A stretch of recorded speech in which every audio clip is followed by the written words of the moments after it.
Hey, what's going on, everyone? Welcome to another episode of About Abroad, where it's my job to introduce you to people who have built amazing lives for themselves in various foreign corners of the globe. We're talking with expats and thought leaders about moving abroad, remote work, visas, and all the fun and practical knowledge that you need to know to follow in their footsteps. If you've ever dreamed of making a life for yourself overseas, maybe working remotely or embracing long-term travel, retiring or studying abroad, or even just taking a peek inside life beyond your borders, you've landed in the right place.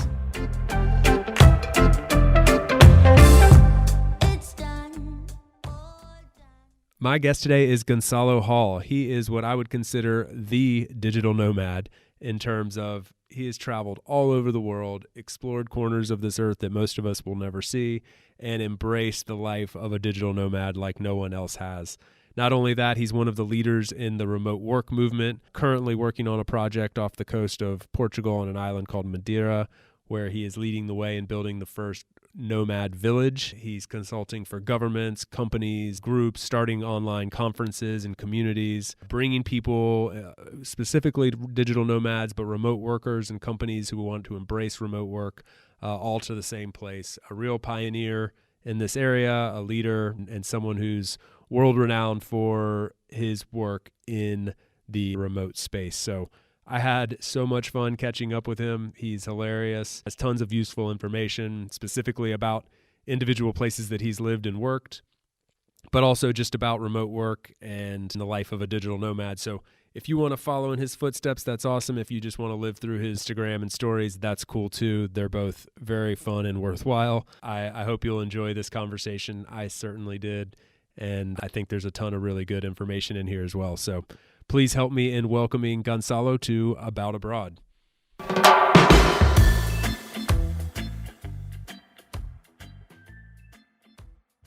Gonçalo Hall, welcome to About Abroad. Thank you so much for joining me. Thank you, Chase. It's a huge pleasure to be here with you today. Oh man, I always love when we get a chance to catch up. I'm one of the many people I think that sort of live vicariously through your Instagram in particular, but just in general, whenever you pop up on my different feeds, whether that be LinkedIn, Instagram, or just us emailing back and forth, I look at what you're doing and I'm always like, man, he is living the dream right now. And I think a lot of people, when they hear more about you, are going to think the same. But I find it hilarious. You're a self-described kind of like boring person. So I find it really funny, this dichotomy. Man, I'm so boring. Well, you'll see, but I'm super boring. I just live in fun places, but my life is super boring. I just have fun, work a lot, and do my own thing.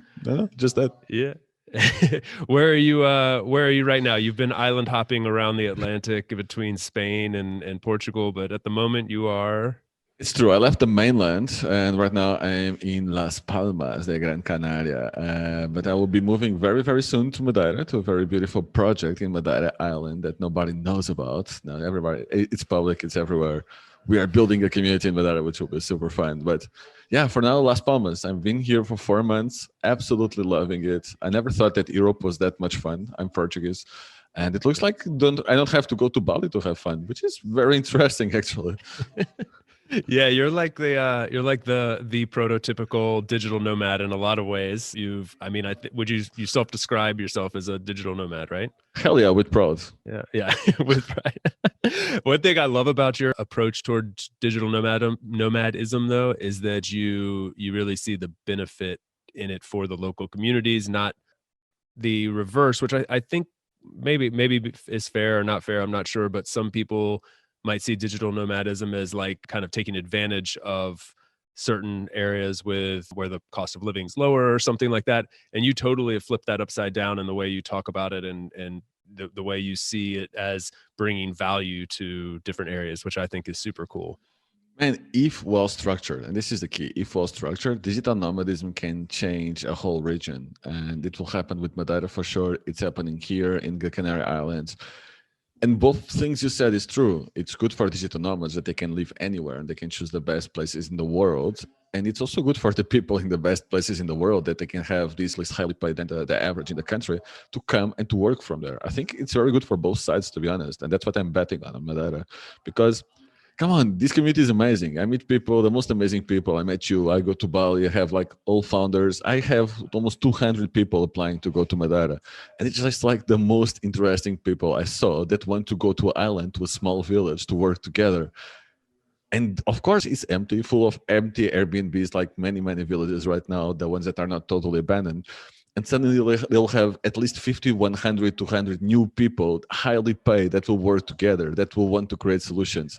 Of course, this only works if there is someone leading the way, if there is a local government or someone crazy like me going there and leading the way, creating these small events and making sure that the ball starts, that the locals know how to create businesses, that the locals know what's the value in this.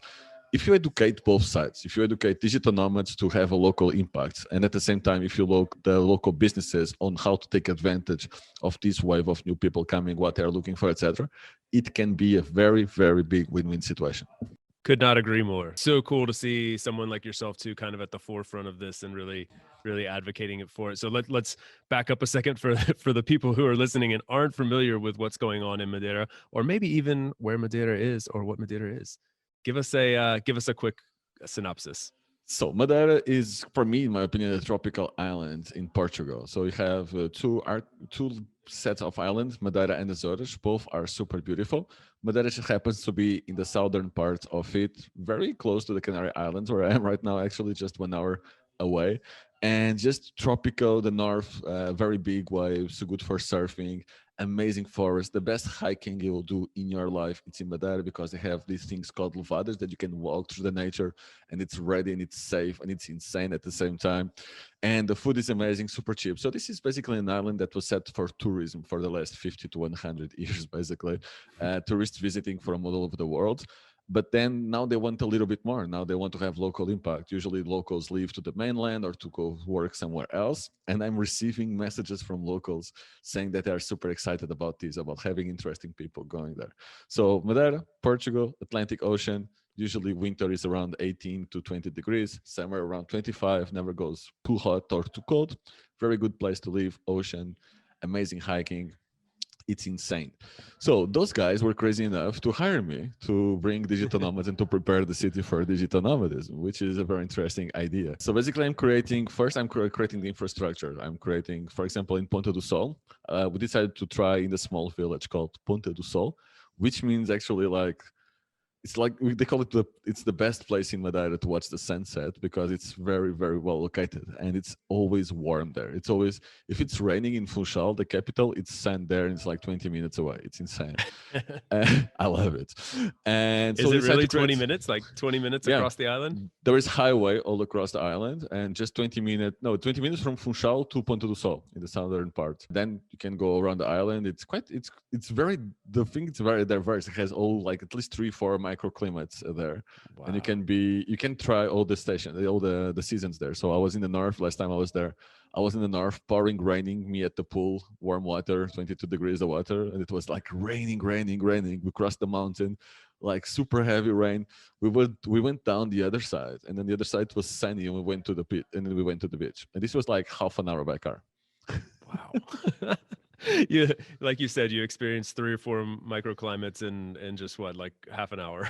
Yeah, it's insane, and I love it because you can have whatever you like, you can have it there, and this is really cool. So yeah, small village, totally abandoned. I was speaking with people there. They say it's a shame because the village is beautiful. They have this very strong cultural background. There is one of the hotels there, the Estalagem in Ponta do Sol, organizes a lot of cultural events.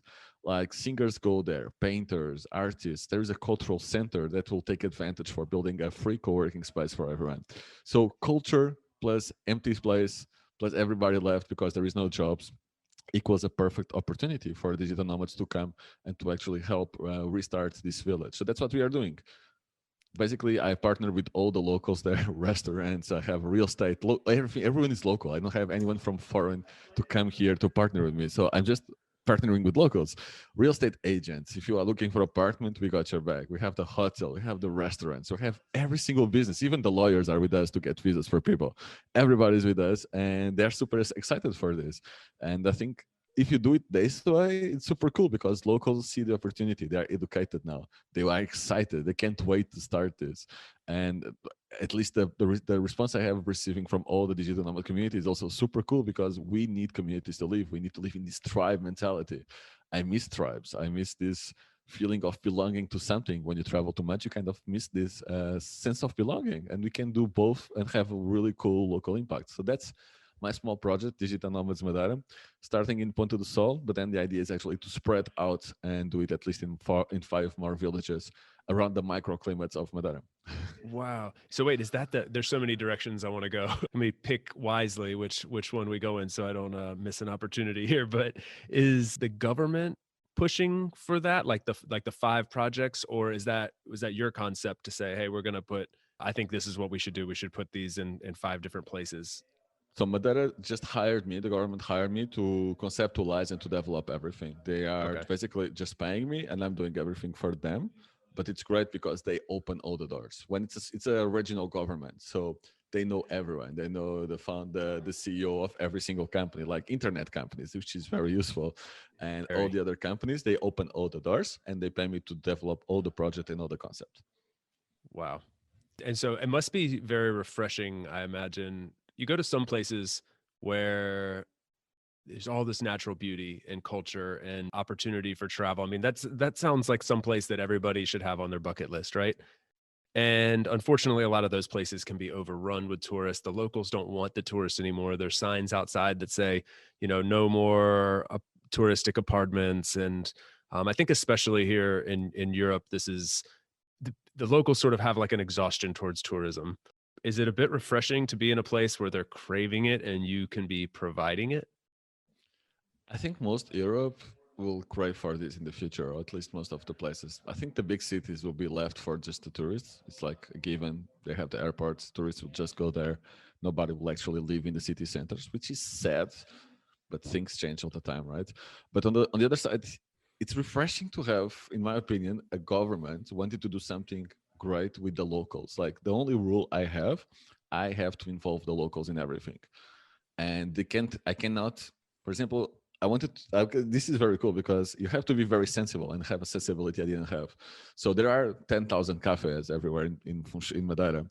And I cannot write about imagine the best cafes to work from. You cannot write because instead of that, you are doing something for one that you are not doing for the other, and everybody should be equal. So instead of that, I should help all the cafes to, if they want, to bring remote workers to work from there. And this sensibility, having this government behind it, that's the refreshing part for me, is having someone teaching me also how to do things on the other side. I'm a digital nomad, I'm an entrepreneur. I never worked with the government before, and they are teaching me the other side, like, this has to have a positive local impact. And with that, they are tired of tourism as well. They are tired of everyone just going there for 10 days, visiting the same hotspots, taking pictures. But these two realities will have to live together. I don't think that tourists will just stop visiting Madeira, although the economy needs it very heavily, they believe. On the other side, we can balance this out. We can bring people to Ponta do Sol and to all these beautiful locations, live from there, have a much higher impact. Tourism leaves a lot of money to hotels and to some hotspots, but the local impact on businesses is very low, surprisingly. So this can change everything for them. This, like, Ponta do Sol is totally empty right now. The restaurants can reopen, the hotels can reopen. It's really cool to see all these new businesses coming back to life. So again, the refreshing part is having the government on board, having the government not doing things by themselves because they have no idea. And you see this in so many projects, similar projects, people trying to attract remote workers without working with them. So again, this is the perfect marriage between this private sector, myself, and the public coming together with each expertise. If you try to do only with the public, it will not work. If it's a private, it will take years and years and years, and you'll try to fight the system. The perfect marriage when you both got together and work for the same common good. Why do you think that doesn't work sometimes? Like what did they do wrong in the past? Not necessarily in Madeira, but just in other places when other places try to attract remote workers. And you see it happening more and more, right? Like we'll talk about this in a little bit, but like all these countries are giving these remote work visas now, right? And some of them are going to really do it wrong, and some of them are going to do it right. I'm curious to hear your point. Nobody's doing it right, which is kind of insane. Yeah. I think nobody actually say, hey, we should talk with digital nomads to see what they want. or what they need. Nobody's doing that. Just, yeah, we have a visa, please come. Come on, just hire, like spend a little bit money and hire someone to help you out on this. It doesn't Yeah, it's need like to the be whole me. like build it and they will come thing, and it's not necessarily going to work like And that. they never come and they don't know why. Yeah.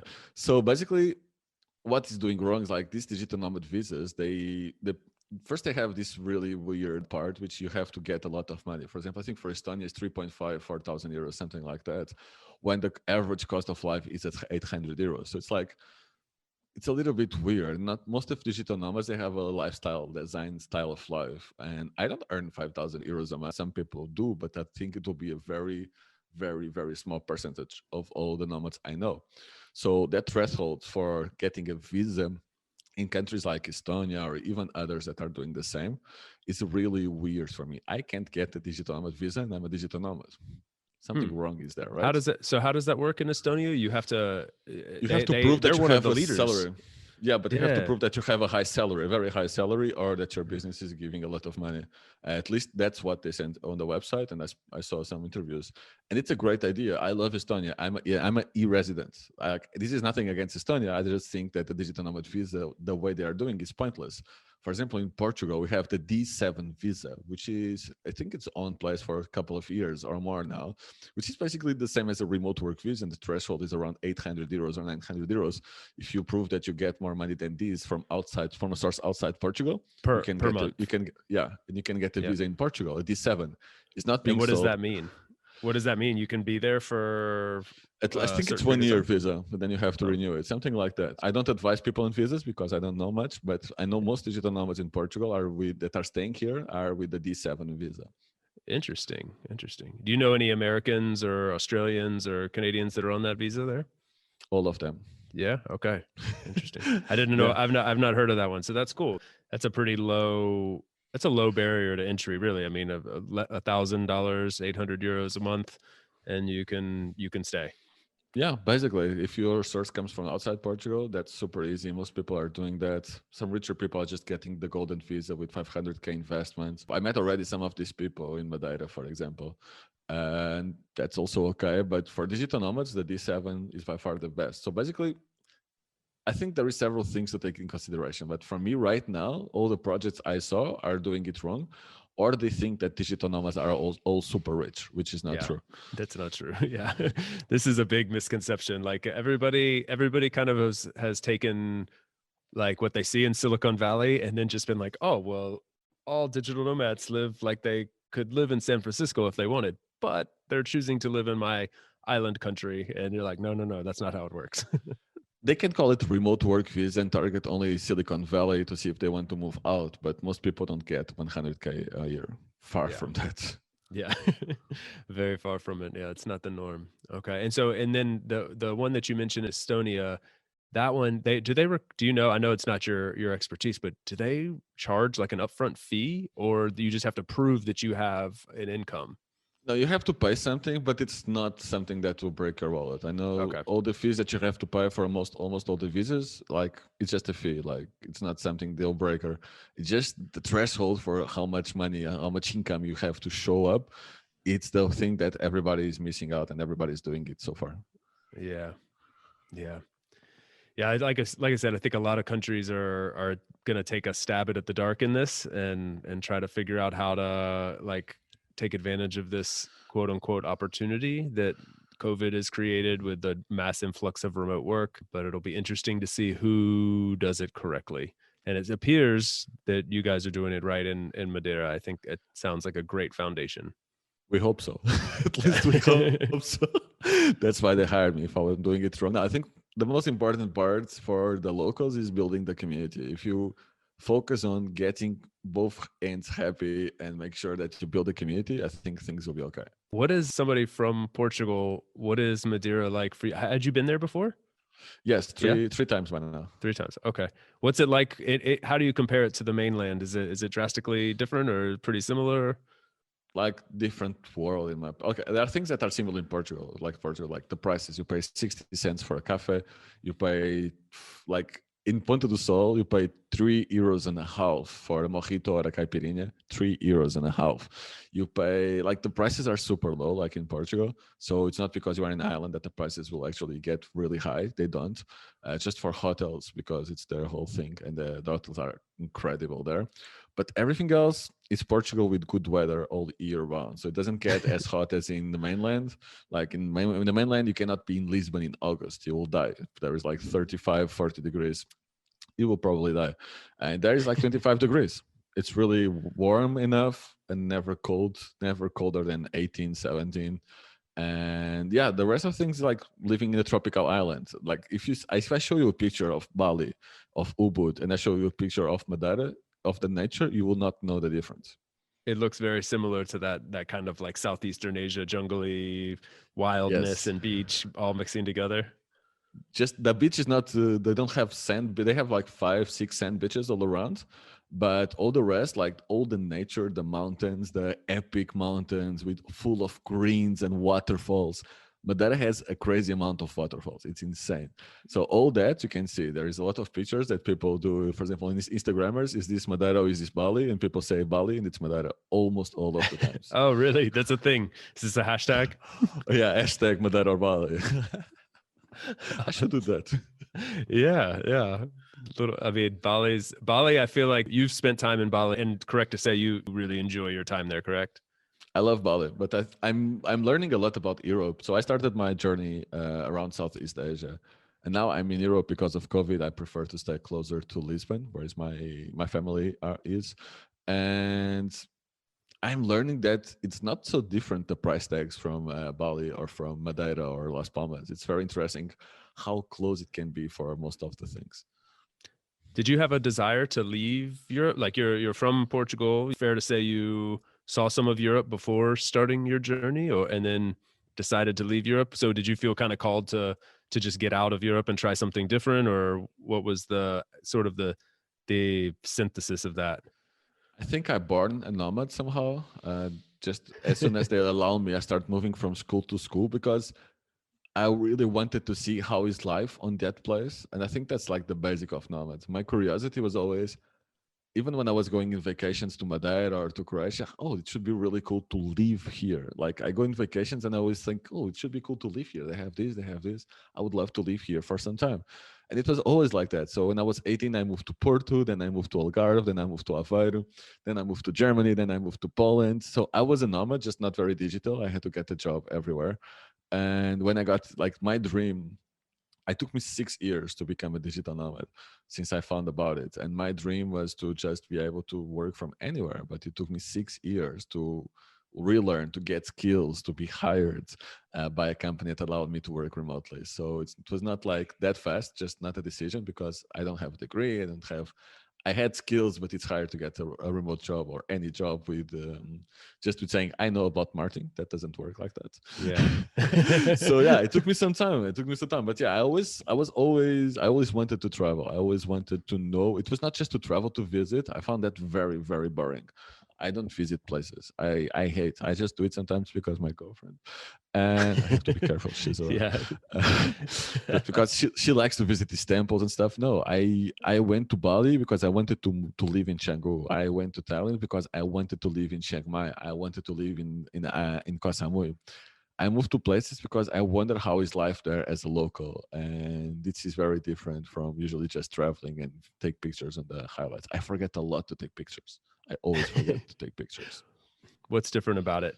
Because I tend to agree. We're like brothers from another mother with everything you just said here. I love having these conversations with people that share this sort of passion for fully immersing in a place. Like I also do very little sightseeing. My wife and I just had lunch in this plaza here in Valencia that we love, that literally is 3 blocks from our apartment. And I walk through it every single day on the way to my office where I am now. And we just finally had lunch in this plaza sitting under this beautiful site called the Torres de Quart here.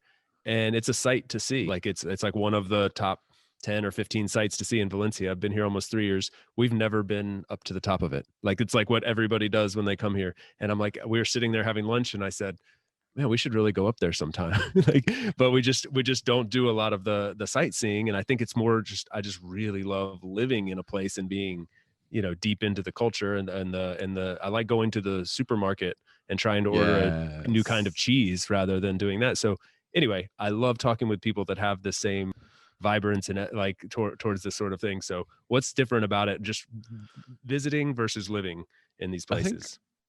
visiting is just there is stuff and you want to show on Instagram that you were there. And well, my Instagram it looks decent, but I don't update it very often, let's be honest. I'm not in for the pictures. The pictures I can see them on Google. I can see other people on Instagram. I don't need to prove I was there.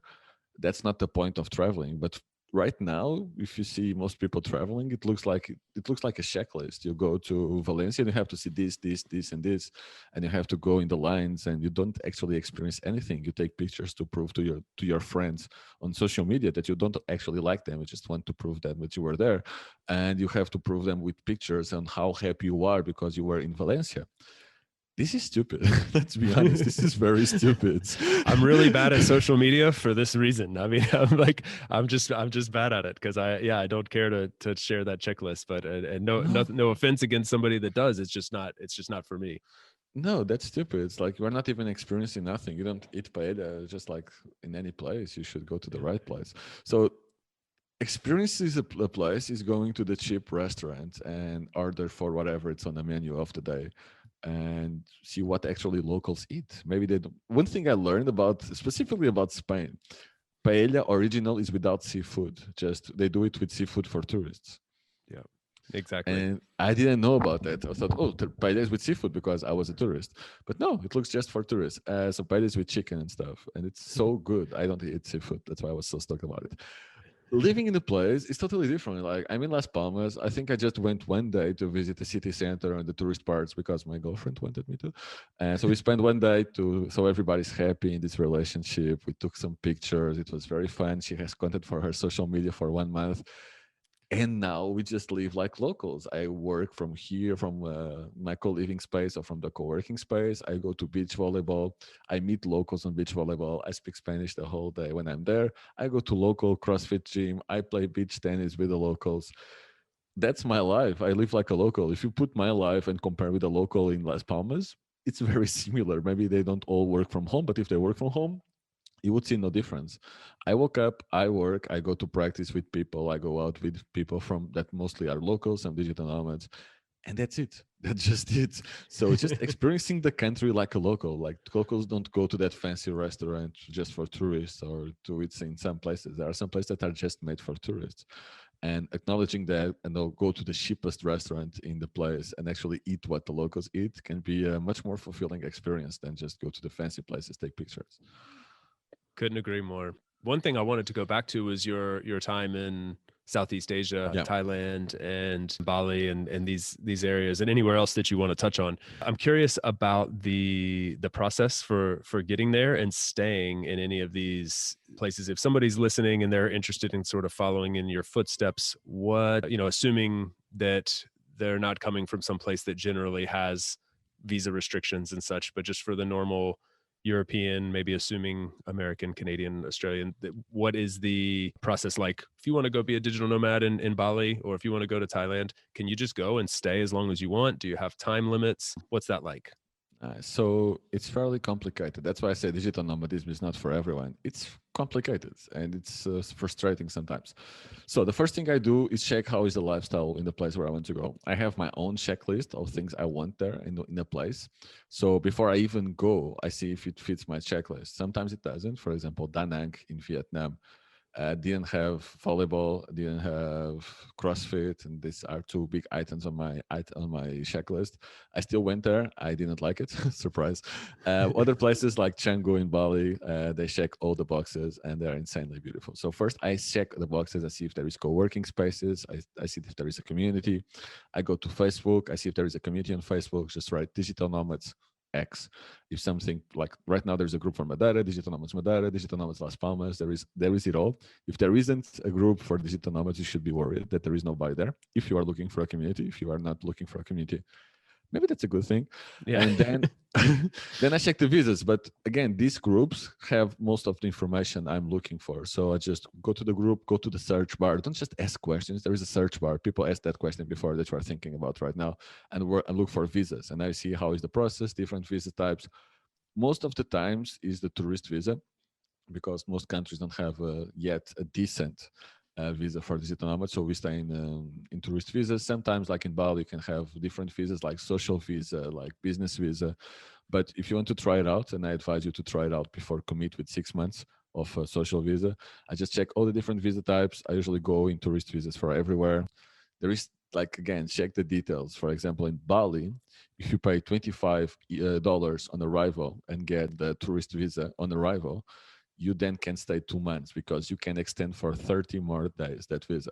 But if you go with a visa waiver, which basically you enter for free, just go through the border, enter the country, you just have 30 days, and you cannot renew that 30 days. So you have to leave after 30 days.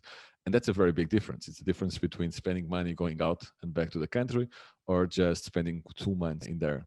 So I use a lot of Facebook groups to find that information. And I love to watch YouTube videos from the places I'm going. That's the two things. I watched all the digital nomads that were in Bali. Chris the freelancer, it was everywhere I wanted to go. So I was a huge inspiration, just checking prices, checking co-working spaces. And you just start to build your wish list. Okay, I want to stay this kind of house. I can find a decent villa for $400.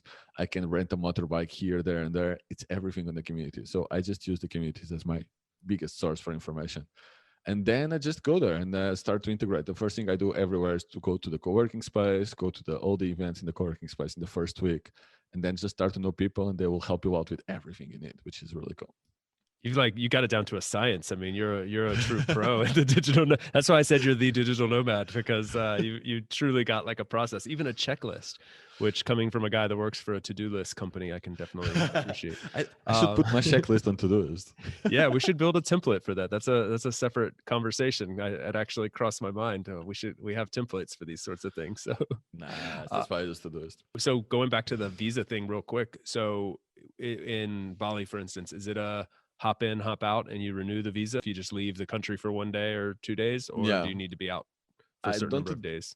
You can just go. You can fly out and fly back, for example, to KL or Thailand. I don't advise you to do that, because countries are smart. For example, Singapore, they will screw you over if you try to enter and leave the country in the same day, because they know what you are doing. So they can put you on costumes for a while, make you a lot of questions, make sure that you lose your next flight.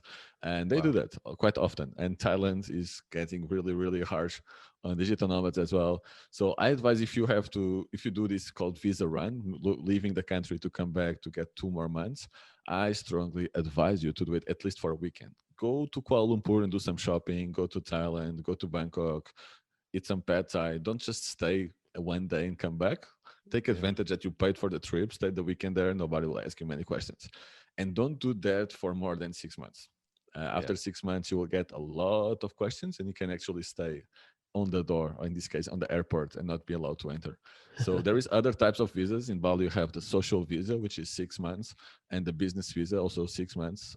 So there is different types of visa options there, specifically for Bali. So go the first time. If you like it, want to stay longer, and you want to stay there, check other visa options, because Indonesia has actually quite good visa options for everyone. Okay, so and we don't have to go into the details. People can just search the social visa and the business visa, but safe to assume the social visa is sort of if you want to go and do social work there of some sort, or like contribute to society somehow. Yeah, is that fair? And, yeah, and you should hire a local visa agent. They are kind of cheap, like 50 euros, and they take care of everything for you. And you don't worry if someone comes in the motorbike in your city and asks you just to sign the papers in the motorbike. That's quite normal. That's how they roll. When in Rome, even in Lisbon, even in Lisbon, like if you do this in Lisbon, they'll have a local agent in Lisbon. You'll just come with the papers, sign the papers, they go back, and that's how they roll. I love it. The laid backness, I swear, coming from the US, where like we're tend to be like very like rule oriented, processes heavy. There's kind of like there's a black and white for everything, like you know what's right and what's wrong. And sometimes I really love these places where you've got this like gray area, and it's like, Yeah, show up, sign a piece of paper, you'll be fine, probably. That's how it is in Spain for sure. Yeah, here, like in Portugal as well, in the Southeast Asia, pretty much everywhere. The exception right now for me is Thailand is getting really, really difficult for digital nomads on purpose, which is weird move, but that's what they Why? want. They just they feel like overrun with the tourism or something, or what's I I mean, think right so. now I think it must be different. They are, yeah, but they are super against digital nomads. Like they went to a co-working space in Chiang Mai and arrested everyone because they were working illegally in the country, which is really a stupid idea. So Chiang Mai, for example, Chiang Mai was the capital of digital nomadism 1 year ago, 1 year and a half ago. They are losing pretty much everyone right now to different places like Da Nang, Kuala Lumpur, Penang in Malaysia, because they are being very stupid with digital nomads that have a lot of money and go there for working from there. That's a very stupid decision to do. Yeah, yeah, it doesn't, and it's been like sort of the backbone, not the backbone, that might be too strong, but it's been a very important part of their economy for some time now. Yeah, Kotal, Koh like Chiang Mai, all the co-working spaces, all the co-living spaces. It's super fun. I was in Chiang Mai. I loved it. But you can stay. I don't mean that don't go there. You can stay for 2 months easily. Like you have 1 month plus 1 month extension, but staying longer than that starts to be a problem. Yeah. How long do you normally stay in a place? Like, do you have like what do you consider a short stay and what's a long stay for Gonzalo? It really depends. Short stay is 1 month. That's the Okay. minimum I do as well. I don't do less than 1 month because I want to integrate. I want to understand the place. So, for example, in big cities, I stay 1 month. I stay 1 month in Kuala Lumpur, for example, more than enough. And then I like to stay 2 months usually. Right now, I'm breaking my rules because of COVID, but I'm actually enjoying staying 5 months in one place. I'm staying 5 months here, then 5 months in Madeira. I'm really enjoying that as well. So I guess in the future I'll do like 6 months in one place and then travel the rest of the year, 2 months in Mm. each probably. But it's getting slower. I think there is several stages, and you're getting slower and slower and slower. Yeah. Yeah, I can relate to that. That was sort of my path for a while, and I came to like a screeching halt actually. I thought that I was like slowing down by saying, okay, we're going to go to Spain for 1 year and we're going to travel. We're going to do 3 months in Valencia. That'll be a really long time. And 3 months in maybe Barcelona, really long time. It's just 3 hours up the road, no big deal. Maybe 3 hours in Galicia or something. Just really, this will be really slow. And then we got here and we were like, we're just going to stay here. I'm tired. And, but I think the big thing for us, cause I enjoy the nomad life, but we were also moving around with a big dog, which is a huge element. Like, it It's changes like a things. Like kid. it's like a kid. And actually it might be the one at time when a dog is harder than a kid because nobody wants a dog in their Airbnb apartment. Planes don't want Ah, dogs. Trains true. don't in Yeah. Spain don't allow dogs. Rental car Wow. agencies don't want dogs. So you have like a lot of elements where you're like, none of it's impossible. Obviously, Yeah. we got around on for a couple years nomading with the dog, so you can work around it. It's just it's a little bit of an extra challenge, and it was very relieving to get to a place where like we can just be. Well, Madeira will be amazing for your dog because I know him. I saw him Yeah, in your pictures, and yeah, I think he would like to hike and then go dive in the ocean in Madeira. I think that would be a good yeah. mix for him. Yeah, I need to get down there and bring him to the island life. I think for sure. I need it in my life, so he's gonna have to get on board with that. Yeah, but what you're saying about staying in one place longer, right now I'm doing this for the first time since I started my nomadic experience. And in Lisbon, I hated it. I stayed in Lisbon for the quarantine. It was the worst experience. But here in the island, I like it. So it really depends on what has the place to offer you. Yeah, the city life during quarantine is pretty brutal. I mean, it's you can't stretch your legs, you can't go out for a walk. It's really tough. I'm done with cities. I Yeah. was done. I was in Lisbon, and I like nope. I'm done with cities, and I can tell you when I made the decision. So I was living in the best neighborhood of Lisbon, and there is this small, beautiful garden that I went when I was a child, and it was bringing me all that memories. So I was going there almost every day, take a walk, super green. They brought trees from everywhere. They have lakes with ducks and stuff, and I loved it. And during the quarantine, you were allowed to go out in Portugal. It's not like in Spain that you have to stay at home. You were allowed to go out to do the hygienic walk or whatever they were calling it, and I was going to the garden, and one day I just took a book and sit on the grass alone. I like huge grass fields, totally alone, nobody around me, and there is like hundreds of people just walking together in the highway in the ways of inside the garden. And I was just reading my book, and the police came to me and told me I couldn't be there seated alone reading the book. I had to move. And in that precise moment, I decided I need to leave Lisbon because this was just too stupid for me. What was their reason? Why couldn't you do that? Because of COVID? Stupid. Yeah, because of COVID. So you need to be moving. You can move around with hundreds of people next to you, but you cannot read alone because COVID can go after you when you're alone. Yeah, that's right. I heard it has that special aspect to it where it attacks people if you're not in groups. Specifically if you are reading. Yeah, I heard the pages really activate the police in the cities is much more active, and they just follow the rules blindly, at least in many cities like in Portugal. And it's just not for me. I have some issues with some rules that are I say stupid a lot of times because it's true. So some rules are stupid. Why can't I be at the beach or at the garden reading alone? Like, yeah, it's pointless, you know? my wife and I had a very similar situation here in Valencia. So the rules were during quarantine, we could go for a walk. You could take your dog for a walk. So it was like, we were so happy to have a dog. We had people wanting to rent our dog because you could take the dog on a walk, which was great. You're supposed to just go within like a block or two of your apartment to let it pee or whatever. But that was allowed. And you could also go directly to a grocery store. But you could only do these things individually. You couldn't go more than one person outside the house at a given time. So one day, well, I'm sure maybe that's technically the rule, but like we have to go to the grocery store and the dog has to go for a walk. Let's go together and we'll just walk 2 meters apart. But I'll walk you down to the grocery store. I'll take the dog on a walk around the block and we'll come back together.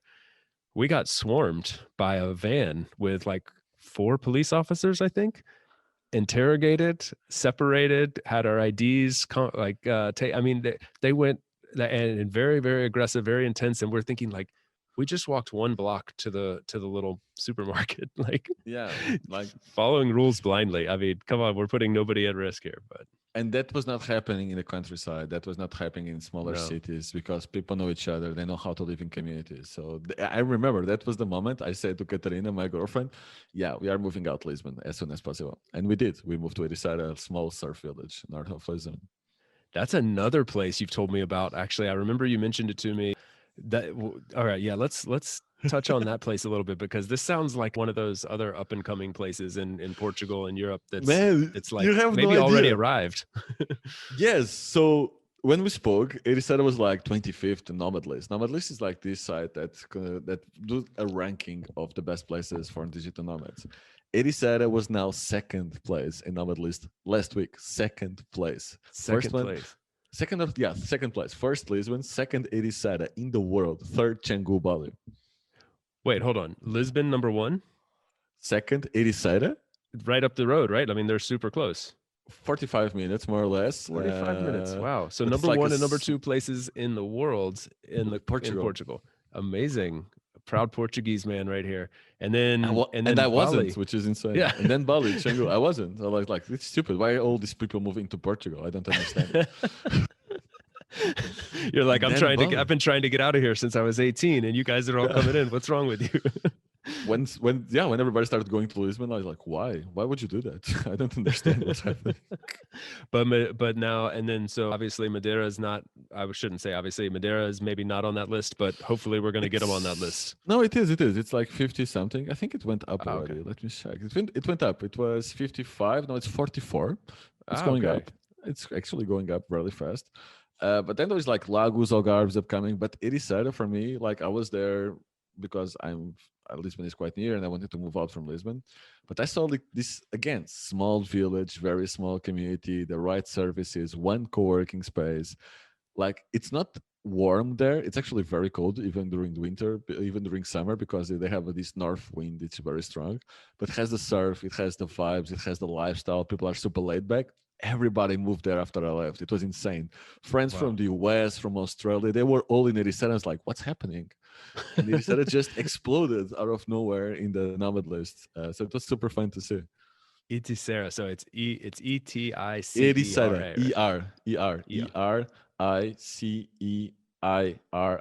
Ericeira. That place sounds and looks amazing. I had not heard of it until a couple months ago when you mentioned it to me. So I'm glad you It's put my that on job the now. map. Yeah. Yeah, it literally is. Talk about somebody living their passion. It's really, really, really amazing to see what you've done. I think your backstory on kind of like how you arrived to this role is also very interesting and maybe inspiring for some people who are kind of trying to figure out what they want to do. I know there's a lot of people right now that are trying to figure out how to transfer their soft skills into hard skills that they think are more relevant for digital nomadism or taking advantage of remote work. Maybe people, just transitioning and trying to figure out, okay, how do I work this more digital way and still succeed at my job, or maybe start something fresh. And you kind of did that. I feel like, I mean, maybe not, maybe with the skills, but also just saying not all that long ago, hey, I'm going to be an entrepreneur. And Oh man, I think that could be cool to kind of tell that story. I can tell you a secret. 1 year ago, I was totally broke eating tuna every day. Tuna is cheap in Portugal, by the way, not like all over the world. It's like 60 cents a can of tuna. 1 year, I was talking with my girlfriend. So I decided to be entrepreneur around September. So I was working for a company in the remote space, and then I decided to stop collaborating. And then I decided to launch my own business. It started with a podcast, remote work movement, and doing consulting to companies. And of course, nobody knew me. I was super small in the movement, but just in 1 year, I was broke. I got some weird thing in Vietnam. They took me a lot of money because they canceled a flight. I had to travel to China. Long story short, all my money went really fast out of my pocket for a series of accidents, which was really interesting. So I had money for 5 months more or less. I got money for 1 month instead, and I just had to make it. So I did a little bit of everything, and I was building all my business during that. So I got my first clients after 4 months of working really, really hard, and I got two clients. I organized two conferences at the same time. So I was just surviving. I was making money to survive, to be honest. And this was 1 year ago, man, 2020. This is 1 year. It's nothing, Yeah. right? It's like when 2 years ago I was working for a company. 1 year ago I was totally broke trying to build my business.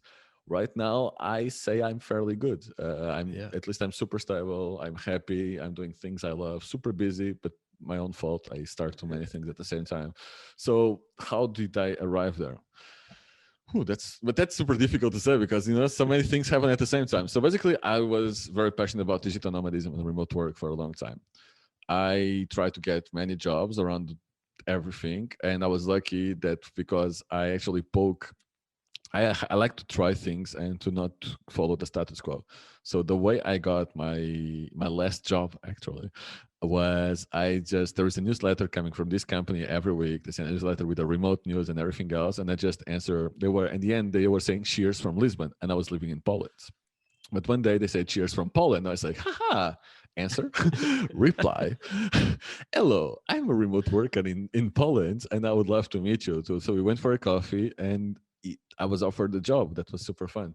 And this is how I got my last job. It was interesting. Wow. And because of this job, during 9 months, my work was basically speaking with a lot of HR managers, CEOs, learned a lot about remote work, getting really passionate about remote work, even more than I was before. And so that's why I decided to, okay, let's create now my own business. I know a lot of things. This can be really, really useful for companies. I really want to help out. So I organized a conference in Portugal, a physical conference about remote work, the first ever, 300 people. It was insane. A lot of people started to know me. And then it just exploded. I was like 3, 4 months speaking everywhere, getting 0 euros, but like just putting the word out there, speaking with this direct style I have of saying you are being stupid. You should do this instead. And just Doing start. what stupid? Doing work stupid? Like the Yeah, way yeah, like talking the about it. office, not measuring people performance, not allowing people to work remotely if they want, etc. I'm very direct in my communication style. That's first part of my personality, and it works for me. So I'm super straightforward. So imagine if I'm in the panel, that's my dream. If you put me in the panel with people that disagree with me, that's where I shine, because I'm very Yeah. direct and I'm very good at argumenting with other people. But then I got like again, I worked 4 months basically for free, and then things started to pick up, and then they never stopped. And then I started more businesses, and then they start to pick up, and then they never stop. And here I am. It's amazing. You had the one conference in Future of Work in Brazil, correct? Brazil, Portugal, global. We are doing this year. Next year, we are doing 6 conferences with Future of Work. Futureofwork.com or future where can .co.co. .co. That's So right. we are Yeah. doing People should Portugal. definitely check this out. It's really, really cool. Thought leaders from all over the world, all about remote work, all about the obviously the future of work, evolution of what we're all, experiencing right now and how it's Yeah. happening super rapidly. And to be at the forefront of that, having gone from a year ago eating tuna at 60 cents a can to being in the middle of that is really, really, really inspiring, I think. Man, I was just looking. We are now preparing the next year, and I was looking for the speaker list. More than 130 speakers that we had last year, and just watching the list is like panel of superstars. Like, how did this happen? Actually, like, what happened? Then I sometimes watch some of the previous talks, and it's like, wow, this is insane. I had you. I had almost everyone I asked said yes, and it was so fun. Like, we did one B2C conference last year, which you can find at futureofwork.co, which basically one day about freelancing, one day about education, one day about getting a remote job, one day about online entrepreneurship if you want to start a business. And I was checking the list of people. I can make the best course in the world about remote work with that, because the list is insane. And you were there in that one, I believe. Yeah, Yes, you were. somewhere at the bottom of that list, there was probably me just floundering about. I mean, sitting there looking stargazed at the rest of them. I mean, it was a really Man, impressive. There was a lot of really inspiring talks given there, and I think just the fact that you could bring all those collaborators together in a relatively short period of time months. was pretty amazing. Yeah. Yeah, and then I'm also super proud of other things. Like, I got invited to co-organize Running Remote, which was this amazing conference. I attended in Bali, and then they ended up inviting me to do some stuff there. And now I'm with them, and I love it. Like, suddenly it was again 1 year. In 1 year, I suddenly look around, and people I admire like you, people that were really out of reach 1 year ago, like you, and like Darren, and like all these amazing people like Liam. Then all of these people are like, they think I'm equal to them, which is completely insane, but they think so, and it's really cool to see. What is it? The teacher has become the student has become the teacher, sort of thing. It's amazing to me that I'm honored you look at me that way, and I think it's really cool to see that rise so rapidly in this space. Very, very, very cool. I think it's been really fun to watch. And then now you're just pumping tons of content out there. I mean, I'm reading the articles that you put out, and I know a lot of people are following along on LinkedIn's a great place to follow you. We'll share all your handles and websites and everything in the show notes and at the end of this. But yeah, it's just tons of good content popping out now, and it's all really, really helpful. I think that's very important for everyone. If you want to become a voice, you have to speak, right? You cannot become a voice on anything. You cannot become someone that has an opinion about something if you just share articles from others. So Yeah. one thing I found very early was, and it was the game changer, was I actually started to give my opinion. Even when I thought my opinion was pointless, I started to give my opinion about what was happening, about remote work, about companies, was what companies were doing, about digital nomadism. And basically, it was just giving my opinion. All my articles, my posts on LinkedIn that now are getting crazy amount of traction somehow. It's just me saying my opinion. I see troubles, I write about it, and people connect because they see the same thing as I see. Yeah. I think it's something some people struggle with, some people don't. I'll admit that I do struggle with it a little bit, that like the digital world provides, there's always people out there with a shared opinion, and there's always people that have a contrarian view. And if you're okay with the contrarian, then you're going to be fine. And if you're willing to put your honest opinions out there and be a bit, I mean, you said yourself, you're very direct in the way that you approach things. And if you give those strong opinions, it's amazing. You'll find people that are willing to agree with you and jump on board. But if they disagree, that's okay. And that's very Yeah. important. Like, You have to be some okay with that. people, yeah, but understand why. Don't just be okay with that, I think. Well, like, at least this week, I had one person totally ripping me off online because of the digital nomad village in Madeira, saying, oh, you heard about you will just change everything for the locals, and this is like gentrification. It will be a huge issue. And I was like, okay, we are partnering with the locals, but why do you feel that this is a problem? And after you ask these 3-4 times and saying what you are doing, like I explained what I was doing with the locals, all the partners are locals. Why is this is a problem? After 3 times, because it was just one more person that was just wanted to say trash, and there are thousands of these ones. She just quit. She just stopped answering because I was just saying, okay, I'm doing this and this to accommodate your view. Why do you still think like this? What is the problem then? And Yeah. just go with it. I was like, people just start messaging me like, wow, you are so patient. No, just to understand what is the problem. Oh, It and looks you like, probably would actually really like to know, because if there's one of those people out there, there's probably at least a few, and if you can solve this person's problem or at least understand them, you can avoid upsetting, a wide variety man, of people. I'm learning. That's why I'm working with the locals. I now know that there is people that want to move there with families. So maybe I need to find a way of they have like a nanny or a kindergarten for them or something like that, where they can leave the kids during the day.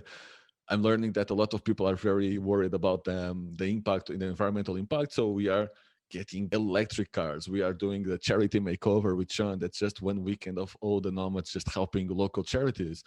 We are Wow. like, I'm learning. I'm not an expert. I'm learning with the people. If people want something, my job, so to say, is to try to accommodate that, because I know more people want the same, just like you mentioned.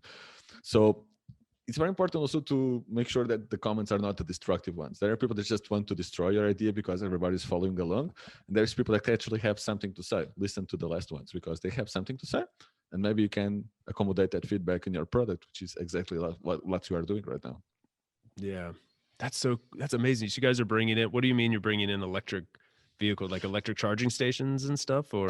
No. Actually, you can rent. Should rent a car in Madeira, because there is like several villages in the mountains. You have bus to go to the main city, but that's pretty much it.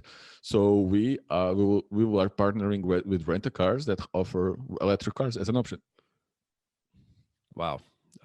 You guys you got to hit all angles. It's amazing. I mean, this isn't just Super easy. about providing internet and cafes for people to work in. I mean, there's a complex set of situations here to take into Oh account. yeah, a lot. Like, and even local politicians with the government, with the main government. There is a lot of things. Like today, one person was asking what was the biggest challenge in setting up this project.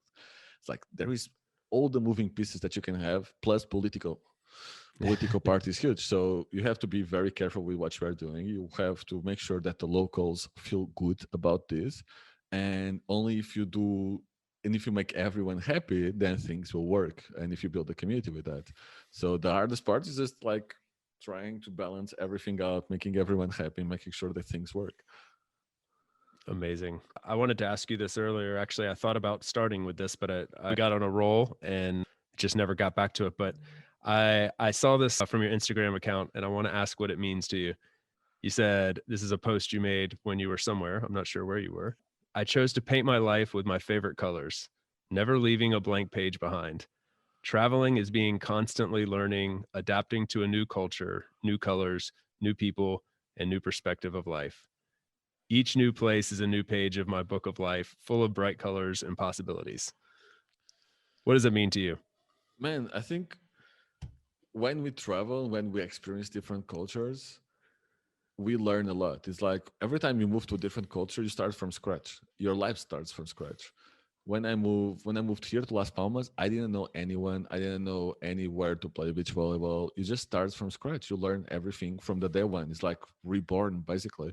You have your experience, but what I learned from Lisbon is not very useful to be in Las Palmas, for example. So everywhere I go is a blank page, and I can feel it as I want. I can decide to become super social and being a party animal if I want to. Nobody knows me here, or I can just continue with my life. I can do whatever I want. So I can reinvent myself every 2, 3, 4 months and relearn and redo things. Most of the people just live one life. I think I can live one life every time I move. And having this huge book that I'm building about with all these experiences, I know stuff about Bali that most people don't know. I know stuff about Thailand. I know stuff about Madeira, about Las Palmas, because I really try to integrate. So just being able to live all these lives in one, even with my professional life, I'm living all these lives in one at the same time. It's just beautiful, just the life I always dreamed about since I was a kid moving from school to school. Suddenly I can live this life and I can help others living this life, and I can help places to bring these people to life, and I can help companies hiring people that will then live this life. So I'm not just living it, I'm and taking the most of it that I really am. I am also helping the whole system, the whole system of remote work, building it out as well. So being able to also write that page where I'm helping everyone is really cool. So just you can do whatever you want. If I move tomorrow to Madeira, I can be a party animal if I decide to, or I can just be my normal self, or I can try to be anything else. Nobody knows me there.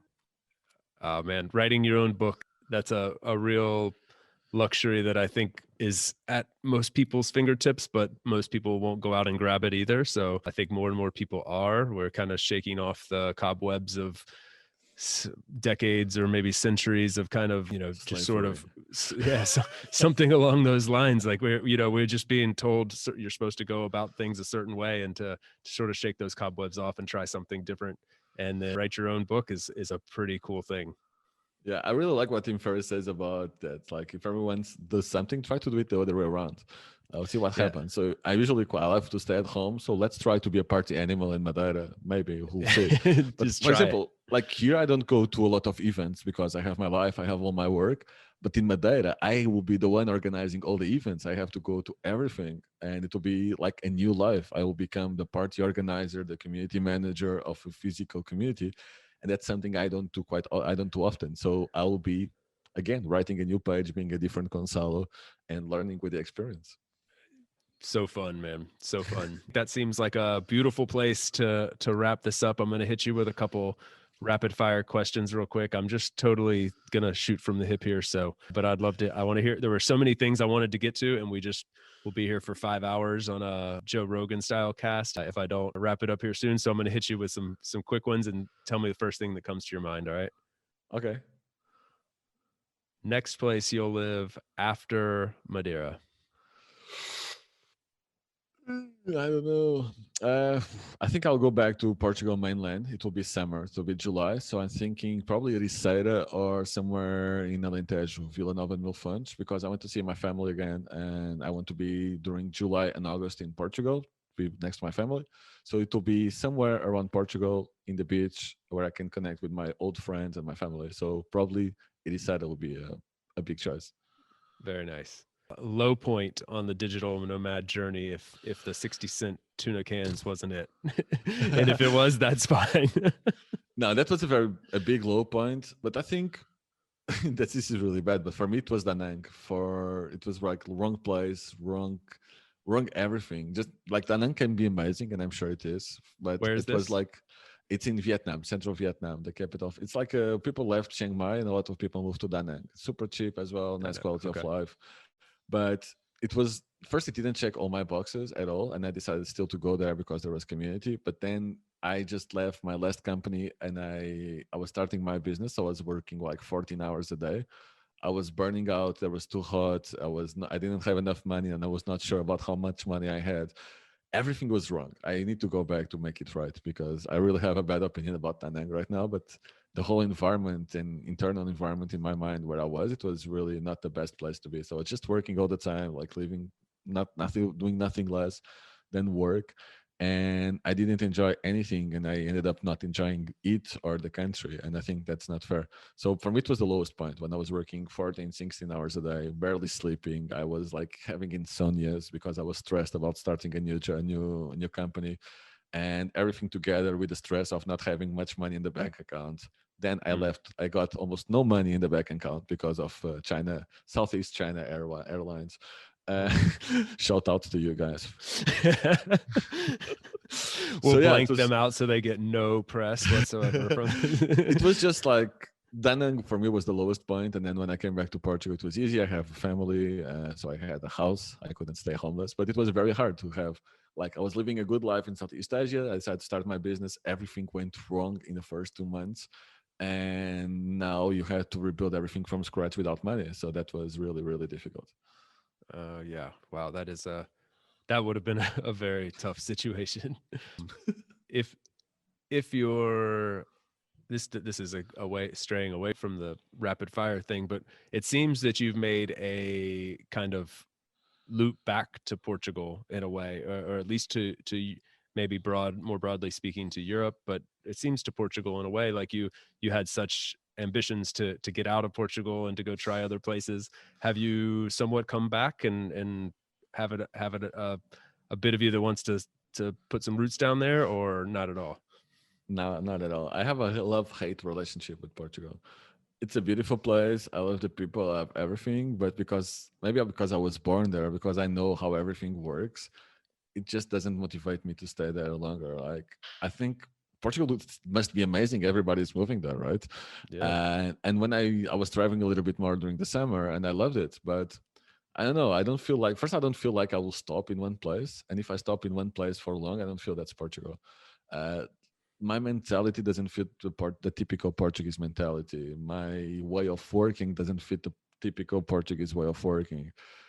It's just I feel a digital nomad inside my own country as well, actually. So when I'm in Lisbon, I feel a digital. I actually stayed at Selena, and I was basically a digital nomad in Portugal also. And when I am a digital nomad in my own country, I feel good. When I stopped being a digital nomad and started being local, for example, when I was staying longer in Lisbon, I stopped enjoying it. So I don't know why, but definitely not planning to go back to Portugal. At least, like again, living long term. I'll be in Madeira. I'll be in the mainland during summer, but then September I'm moving somewhere. Yeah. If your digital nomad life came to a screeching halt somewhere and you said and you were this is where I'm going to be for the foreseeable future, where would that be? I will have to tell you two places because I'm in love with two places right now. The first one, Canggu, Bali, for a long time. Since I landed, it's like my second home. And I feel good about just the vibes, the people, the services. Just feels good somehow to me. And I have a very good community of locals there. And then right where I am right now, Las Palmas has become a very good surprise, to be honest. I was expecting just this to be some random city that I would just come, but Nacho Rodriguez first. Nacho built something really special with the co-living where I'm staying here. It's like super cool, super beautiful. But then again, it checks all the boxes. Like it's fairly cheap. It's not super expensive. It has beach volleyball all year long. I'm playing in December. I'm here with shorts and t-shirts, and just being able to do that in Europe during winter, like that's really good. And I'm playing beach volleyball. I love people here. So these are the two places where I would stay for longer. Even if I didn't have to leave Las Palmas, I would stay here until the summer probably. Wow. Sounds like I still have not made it to the Canaries. So between you and Nacho, I'm sold on getting down there and Man, hopefully before you leave. I'm super surprised to be honest. Like naturally speaking about this for a long time, but I always thought about I'm going to Asia or South America. Because it's East Europe, it's a little bit more expensive, I thought, than those places, and it is. But if this fits your lifestyle, like it fits mine, I have a great life here. I don't worry about anything. I just go play beach volleyball, work, play beach volleyball, play beach tennis, work, do CrossFit, work. It's just relaxed. It's just like I can do whatever I want. I have the freedom, and I have everything I love 10 minutes away. That's good. Geographically speaking, it's the Canaries and the archipelagos of Portugal are pretty close. I mean, relative to other parts of the world. How is the cultural difference between, say, Madeira and the Oh, Canaries? Like, obviously, it's you have huge. It's Spain and huge. Portugal. It's massively different. So yeah, Yeah, Spain. there's not like a like in the Caribbean, for instance, you have different countries within the Caribbean, but there's still like a very tight knit Caribbean vibe. No, It no, no, doesn't no. connect like Yep. that. You have to think like there is people in Madeira for 500 or 600 years. So it's not Yeah. something fairly new. Like in the Caribbean, it's a little bit more new. So here, like culture is very strong. Madeira was huge in the Portuguese Empire of the past. So the Portuguese culture in Madeira is really strong. Spanish culture here is really strong. They have some very cool things. They speak with a special accent, but it's totally different Madeira from Canary Islands, and even the landscape is like day and night. Here is more dry, always sunny, and it's like the mountains are dry. In Madeira, everything is waterfalls and luxurious green, so it's very Wow. very different. I love both, but very very different. I think you should do both. Like it's not, that's why I'm very comfortable to be here with Nacho because this is not my competition. My competition is not Canary Islands, although it's like 1 hour away. Madeira, like Las Palmas, has something to offer that Madeira doesn't. Madeira has something to offer that the Canary Islands don't have. So it's just like it should be all one product in the future, and maybe it will be. We'll see. Yeah. It's just perfect, like you can just 1 hour, but that is 1 hour away by airplane. You have direct flights. They So do it's have just direct like, flights, really. yeah. So it's just like when I went there to do this last part and film and stuff. 1 hour away, small airplane. You go there, land. You are in the different worlds. And also having this opportunity to stay around the Canary Islands, Madeira, and even Azores, a little bit more north for the summer, it's really good. Yeah, I've been in the Azores. We went there actually on a Duist retreat. Maybe next one is in Madeira. Yeah, I was gonna say it seems like maybe the writing's on the wall for the next stop. So we'll see. Did you enjoy Azores? Yeah, a lot. We were there, we were there for work. So I mean, we had like a week, but it's a week of play mostly as a company. But we were sort of not confined, but we stayed around Porto Delgado a lot. Mm-hmm. I would have loved to have gotten out and traveled a lot more, seen more of the islands. If I was there on my own, I would have done it, done things differently, of course. But yeah, man, just to be there, I mean, it's super cool. It's like it's a place that it's one of those places where like Madeira, honestly, like I know about it. I kind of know a little bit to be able to talk about where it is and what it's like there, but I hadn't actually like put it on my map of like, hey, I'm going there this year. And to kind of have that decided for you by the company, like, hey, yeah, we're going here. I was like, that's perfect. This is sweet. And yeah, it lived up to the hype. I mean, it's gorgeous. Yeah, I think even this project is all about also giving you an excuse to go there. I think a lot of people heard about Madeira and Azores, but knowing that you can go to Ponta do Sol in Madeira and have everything figured out for you, know that the internet will be good, there is someone helping you with the apartments, that everything is structured. You don't have to find everything and be an early adopter with all the pains that brings and finding housing, etc. I think that can be a deal breaker for Azores right now, and that can be really a strong point in the Canary Islands and in Madeira. Yeah, I agree. And I think the other thing, you hit on this a lot earlier, and at least for me, this is super important. And I think it's going to just continue to be more and more important for people is maintaining that true culture of the place that you're going to, and not having it feel like, sometimes like as an American, sometimes if we go to certain places in Mexico, I might as well be in Florida, with a bunch of other Americans. So I hate that, I want to go there. I'm going to a foreign country to get a taste of the foreign country. And so you want to have that nice balance. And it sounds like you've got that like nailed perfectly with like connecting with the people there in Madeira, the business owners, the government, and making sure that that's at the top of the priority list. I think is going to pay massive dividends. I think that's our strongest point, to be honest. And the thing we are doing differently, it's going back, look at the locals, see what the place has to offer, partner with everyone, making sure that you are government. So you don't want to profit, you want to invest in your community, and what you are investing, it will bring 10x the value if you do it right. So just invest in the community and people will come if you do it right. And hire a digital nomad, please. Don't do it alone, you will screw it up. Yeah.